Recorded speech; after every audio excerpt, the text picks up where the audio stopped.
Brought to you by Penguin.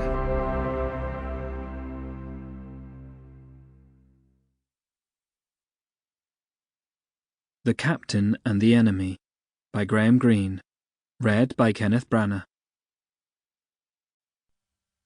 Part 1, Chapter 1.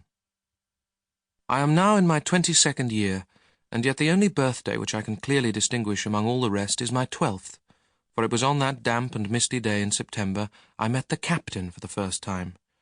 I can still remember the wetness of the gravel under my gym shoes in the school quad, and how the blown leaves made the cloisters by the chapel slippery as I ran recklessly to escape from my enemies between one class and the next.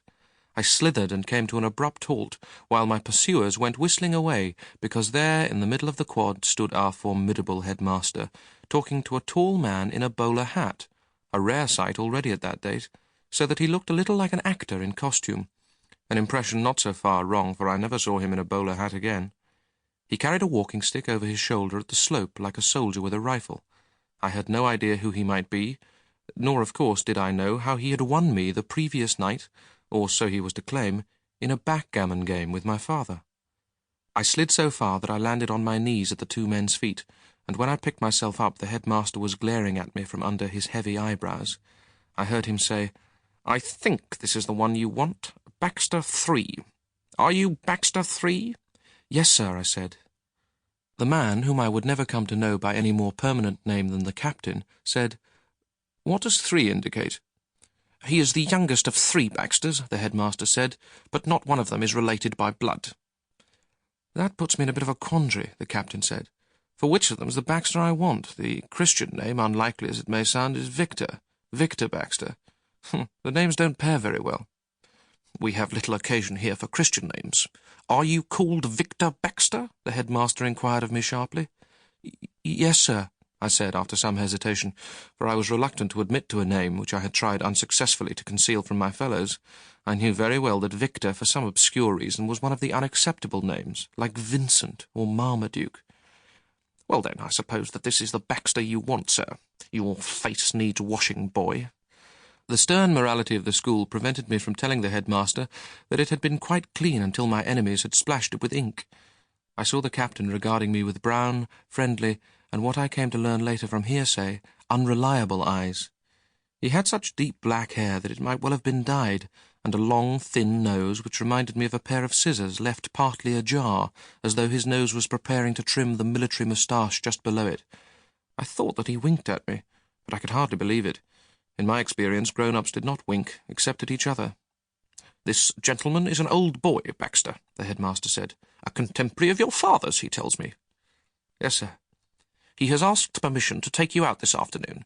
He has brought me a note from your father, and as today is a half-holiday, I see no reason why I shouldn't give my consent. But you must be back at your house by 6. He understands that." "Yes, sir." "You can go now." I turned my back and began to make for the classroom where I was overdue. "I meant to go with this gentleman, Baxter 3. What class do you miss?" "Divers, sir." "He means divinity," the headmaster told the Captain. He glared at the door across the quad from which wild sounds were emerging, and he swept his black gown back over his shoulder. "From what I can hear, you will miss little by not attending." He began to make great muffled strides towards the door. His boots, he always wore boots, made no more sound than carpet slippers. "What's going on in there?" the Captain asked. "I think they're slaying the Amalekites," I said. "Are you an Amalekite?" "Yes." "Then we'd better be off." He was a stranger, but I felt no fear of him at all. Strangers were not dangerous. They had no such power as the headmaster or my fellow pupils. A stranger is not a permanency. One can easily shed a stranger. My mother had died a few years back. I could not even then have said how long before. Time treads at quite a different pace when one is a child. I had seen her on her deathbed, pale and calm, like a figure on a tomb.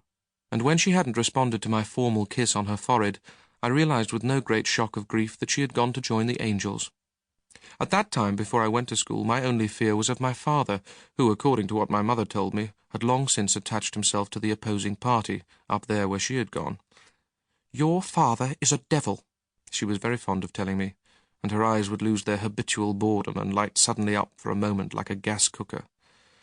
My father, I do remember that, came to the funeral dressed top to toe in black. He had a beard which went well with the suit. Sample complete. Ready to continue?